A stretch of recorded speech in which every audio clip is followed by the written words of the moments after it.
खुलुमबाय स्टुडियोआव दं आं उदांस्रि मोसाहारि खाग्राबारि बियाब माइनाव आफादनि 13थि सावराय जथुम्माया मैया सानसेनि मेहेरगोनां हाबाफारिजों जोबनानै थांबाय।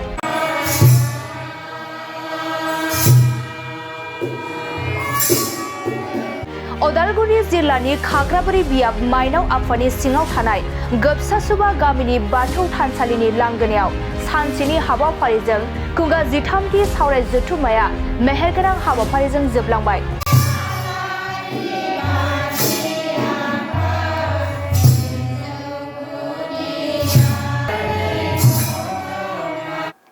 गिबि हाबाफारि महरै थानसालि थारनाय धोरोम जाथा बिरहोनाय हाबाफारि लायो। बे धोरोम जाथाखौ बिरहोयो खाग्राबारि बियाब बाथौ गौथुमनि माइनाव आफादनि आफादगिरि सबिता बर'।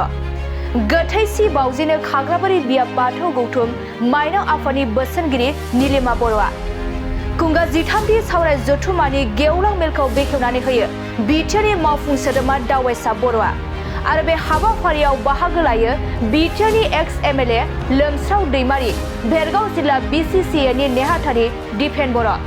गोबसासुबा बिसिडिसिनि मासिगिरि अन्जु बर', खाग्राबारि दखरा एबसुनि आफादगिरि अजित बर'जों लोगोसे गोबां मेलेमजिबि समाज सिबियारि बिथांमोना बाहागो लायो। खाग्राबारि बियाब माइनाव आफादा दिनै 13थि बोसोरारि माइनाव सावराय जथुमखौ खुंदों। बेवहाय सावराय जथुमाव मोनसे आयदा लाखादों जे महरै गायसननो थाखाय सियारि गियाननि गोनांथि। दा दिनैनि माने बायदि थासारियाव दिनैनि मुगायाव ओरैबायदि मोनसे थासारि फैदों जेराव मेराव माने उच्छृंखलता बांद्राय जादों। बे समायाव इसोरनि सानदांथिनि सायावहाय जे आध्यात्मिक गियान जुदि गैयाब्ला गथ'फोरखौ दबथायनो जेबो राहा गैया, बेबायदि साननानैनो बेखौ सावराय जथुमाव सरजाबफानाय जादों। आरो जेसेबां सक्ति दङब्लाबो बे सक्तिया माने दिनैनि मुगायाव दबथायनो हायोब्ला होननानै बुंबोला बे सोरजिगिरि आफा बोराइ बाथौआनो बेखौ दबथायनो हागोन। बेनि मोनसे मोन्दांथि दङ आरो बेखौ लानानैनो दिनै बे सावराय जथुमाव फैनाय जादों। बांसिनै बिमादों जिहेतु गथ'आ उन्दै खुदिया थाफायो, दा बे बेलायाव जों नुबाय माने जेब्ला माने बाथौ थानसालियाव थांगोन अब्ला बै समाव आर'ज गाबनाय समाव गाव गावनि गथ'फोरखौ जों लांफानायखौ नुवा, जायनि जाहोनाव दिनैनि बे उच्छृंखल जिथु परिबेस बे सोमजिदों सानो। नंगौ। दा दिनैनि बेलायाव गावनि बिमा बिफाफोरा जेनेबा माइनावफोरा बिसेसके थानसालियाव थाङोब्ला गावनि गथ'फोरखौ लाङा। बेखायनो बिसोरो इसोरनि प्रति जिथुनिखि भाब भक्ति माने श्रद्धा नामलबते गियानम होननानै बुंनाय बे बुस्थुआ गैया जादों आरो।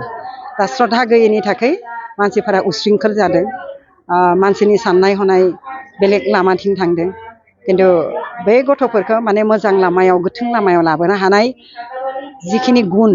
सतता, नम्रता, भद्रता बेफोरबायदि मोजां माखासे आचरन, बे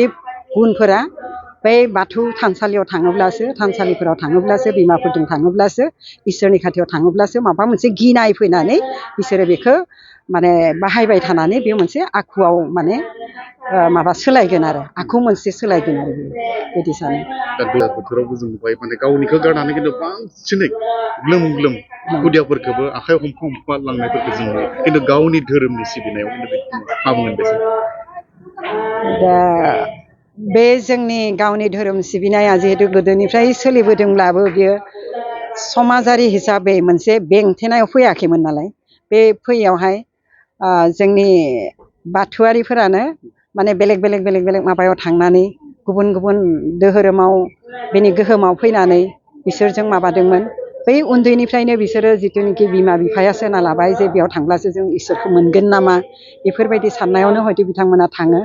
आरो मानसिया माने बिलाहि जिबनखौ नागिरो, बे बिलाहि माने जाक जमकता जोंखोल माखोल। दा जोंनि गेजेराव बेफोरखौ दाबो लाबोनो हायाखै।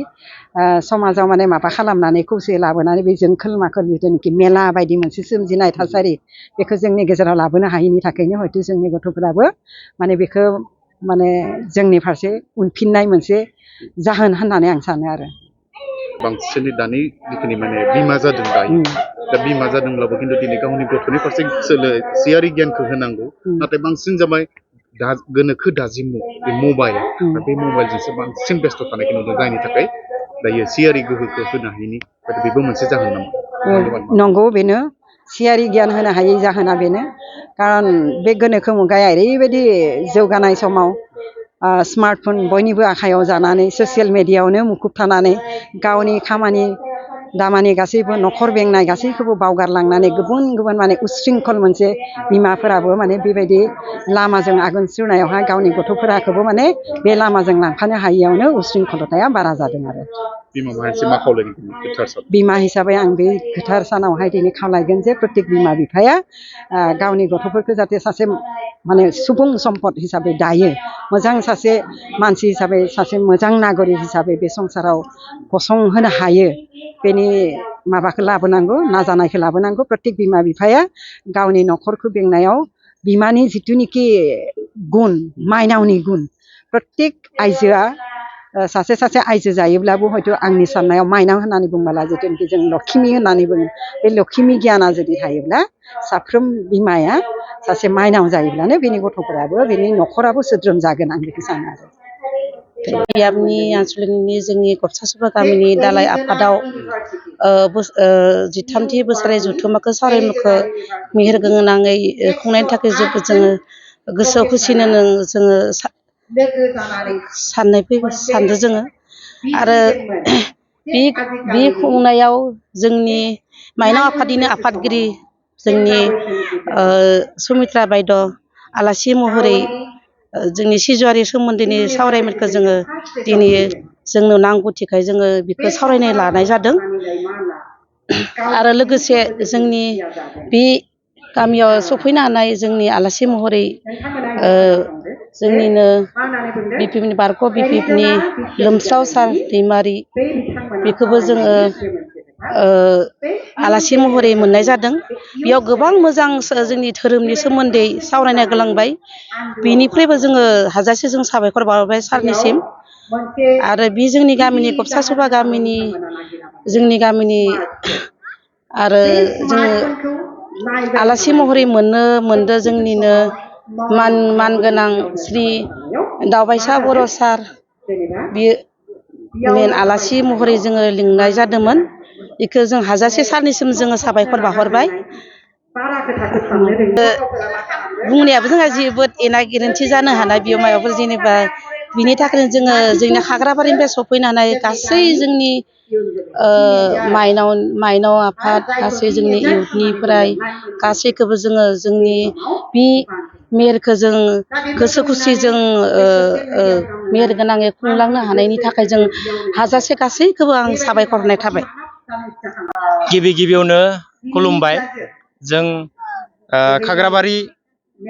बियाब दुलाराय माइनाव आफादनि दाजाना होजानाय बानजाय आफाद जों बे बानजाय आफादनि जानानै जोङो खुंनानै जोबोद गोजोननाय मोनदों आरो जोंनि खाग्राबारि बियाब दुलाराय माइनाव आफादनि जानानै जोंखौ खाग्राबारि ओनसोलनि बियाबनि सिङाव थानाय गासै गामियानो जोंखौ माने सहाय सुजुग जोंखौ खालामदों आरो जोंनिफ्राय जि एसे हायो बेजोंनो जोङो बिथांमोनखौ जोङो जोंनिफ्राय माने गोजोन होनो नाजादों हयथ'बा बिनि गेजेराव जोंहा माखासे गेना गोरोन्थि जालाङोब्ला निमाहा मोनगोन होननानै मिजिंथिबाय लोगोसे जोङो जोंनि भेरगाव समस्थिनि EM सार बिथां मानगोनां दावबायसा बर' बिथाङाबो जोंनि गाहाय आलासि महरै बेवहाय जोंनि सावराय जथुमखौ बेखेवना होलांनानै जोंनि खाग्राबारि बियाब दुलाराय माइनाव आफादनि जिथामथि सावराय जुथुम बेखौ मेहेर गोनाङै बिथाङा जोंनो बेखेवनानै होलांबाय बिनि थाखाय बिथांनिसिमबो जोंनि आरसिनि जानानै रोजा रोजा साबायखर बावहरनाय जाबाय। बेजों लोगोसे जोंनि खैराबारि समस्थिनि बारग' EM लोमस्राव दैमारि सार बिथाङाबो जोंनियाव फैनानै माखासे सिजौआरि गियाननि सोमोन्दै जोंनो आबुङै फोरमायना होबाय लोगोसे जोंनि भेरगाव जिल्ला दुलाराय बाथौ गौथुमनि मानगोनां आलासि बिथांमोनाबो फैनानै जोंखौ रंजा बाजायै बा मेहेर गोनाङै जोंनि जि मेलखौ माने बिथांमोना मदद होफैबाय बिनि थाखाय बिथांमोननिसिमबो साबायखर बावबाय लोगोसे जोंनि खाग्राबारि बियाब दुलाराय माइनाव आफादनि बिथांमोन आफादगिरि गाहाय नेहाथारि बिथांमोनाबो जोंखौ बानजाय आफादखौ दाना होनानै जोंखौ बे मेहेरगोनां जि सावराय जुथुम बेखौ खुंनायाव जोंखौ खुंनायनि थाखाय जोंखौ सुबिदा होनायनि थाखाय जों बिथांमोननिसिमबो रोजा रोजा साबायखर थाबाय।